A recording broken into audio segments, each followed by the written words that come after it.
Not sit on these rails since they were not designed to support your full weight or the weight of your children. If you need to exit during the presentation, you may use the doors to my right. As a courtesy to other guests, we ask that you please turn off electronic devices and refrain from eating, drinking, smoking, or using flash photography while in our theater. Thank you. And now, our 9 screens will surround you with the beauty of reflections of China. Enjoy the show.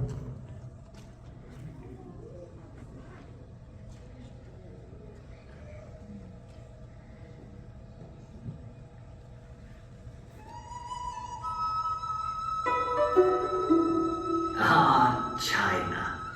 When one thinks of this magnificent country, one cannot help but envision the Wanli Changcheng, the Great Wall. It once stretched like a mighty dragon across 4,000 miles of China. Welcome.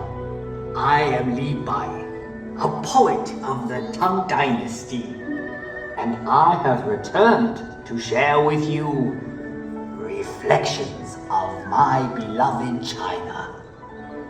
Like this great wall, it winds like a road across timeless landscapes, but one can also find landscapes that are ever changing.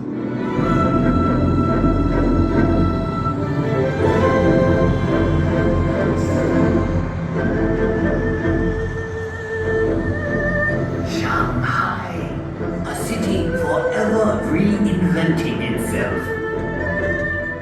Vibrant, sophisticated, romantic.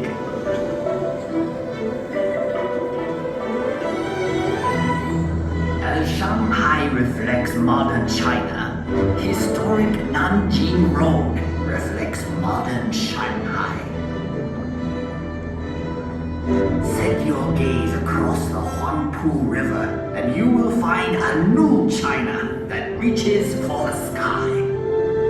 Yet in this city of East meets West, one can still find treasures of Shanghai's stately European influence. Even in the hectic pace of modern China, there is always time for Tai Chi, a tradition that has endured for centuries.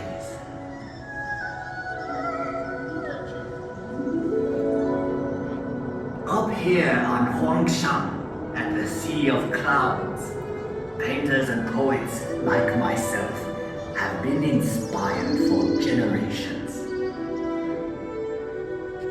In China, we say, a poem in every painting, and a painting in every poem.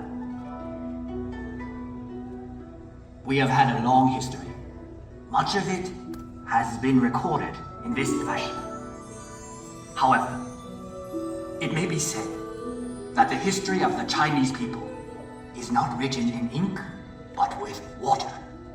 The mighty Yangtze River, a fellow poet once wrote, traveling against the currents of the Yangtze is more difficult than climbing to heaven. That may have been once true, but no longer.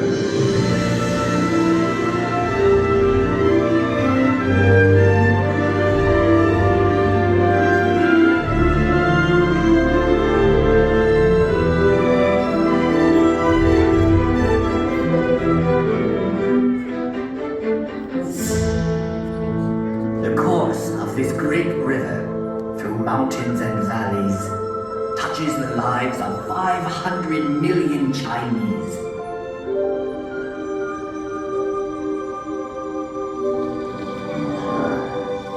There is no better example of China's harmony with water than Suzhou. This ancient city sits on the longest man-made waterway in the world. When Marco Polo traveled this way, he called Suzhou the Venice of the East. I suppose if I had traveled to Europe, they would now call Venice the Suzhou of the West. So vast is China that even within her borders are many exotic lands and contrasts. From the serenity of Heavenly Lake to the busy night market of Urumqi. Here one discovers that Xinjiang province is home to many ethnic peoples with their own unique customs and their own unique cuisines.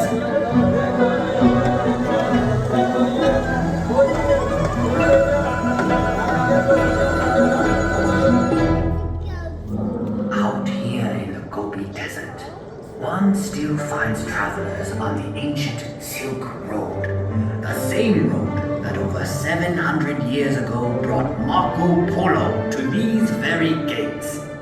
The gates of Zhaoyuguan, the extreme western end of the Great Wall. A visit to Inner Mongolia shows us a reflection of an earlier time. Here, the nomadic people still live much as they always have.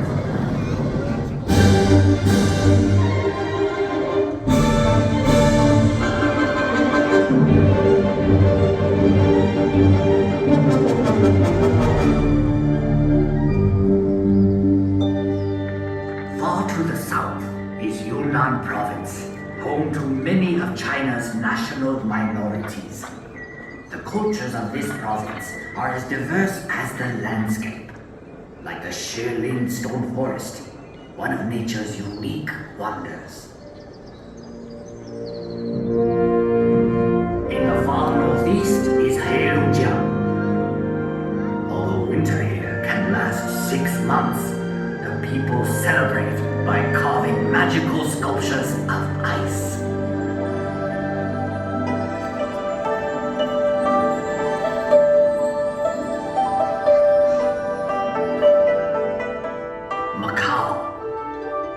After 400 years, this exotic land of Portuguese charm is once more within China's borders.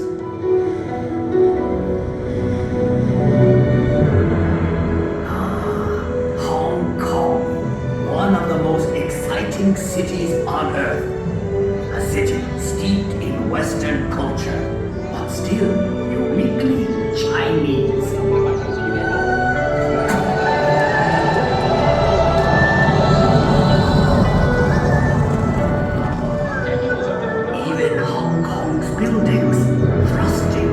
Skyward reflect the city's vitality. Hong Kong, ever on the move. Yes, the Chinese landscape changes swiftly, but one can also find enduring legacies that reflect our past. Everywhere one sees our history. Ancient treasures like the 9 Dragon screen reflect our traditions. Dragons were a powerful symbol of the emperor's authority. For centuries, the tombs of China's emperors have been watched over by these remarkable warriors of terracotta and these figures of stone.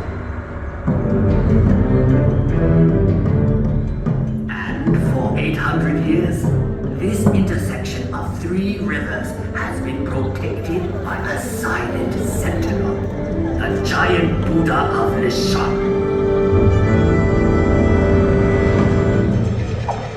One can find a living legacy of China's past in the world-famous Peking Opera.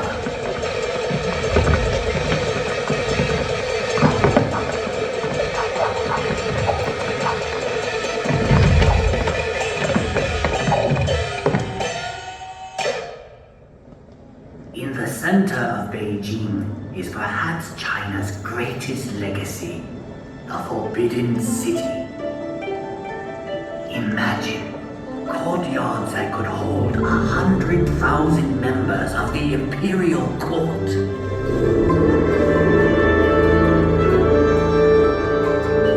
For 500 years, this vast walled city was the home of 24 emperors, the sons of heaven. But today, all the world can pass through this gate.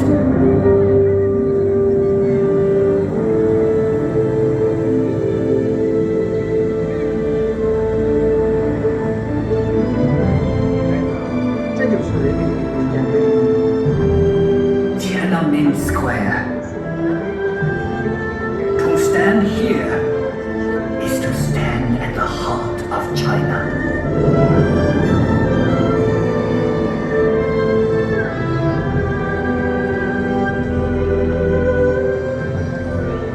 Beihai Park was once a playground for the emperor, but now it is a playground for all of China.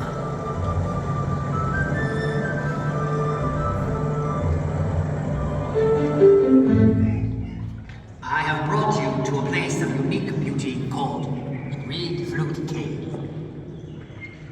The same forces that shape these pillars of stone have done a more remarkable job directly above us.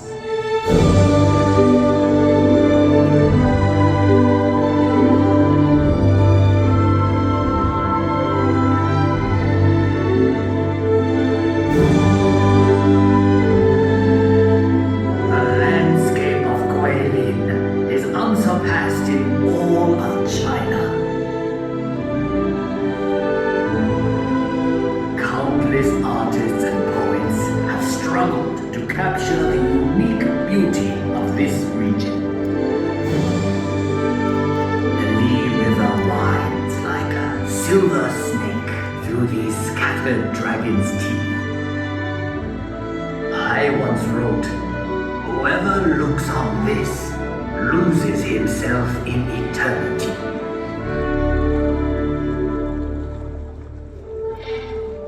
We have seen many reflections of China, but the true face of China can be found in our people.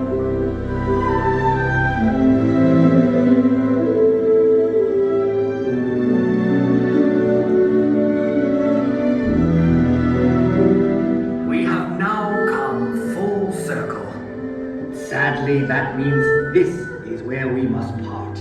But I hope you will return to China someday. A wave of the hand now, and I am gone, lowering my head and dream that I am home. Until we meet again, Zaijian. I hope you enjoyed watching the reflections of China. Now please gather all your personal belongings and exit through the open door. Thank you and have a wonderful day here at Epcot.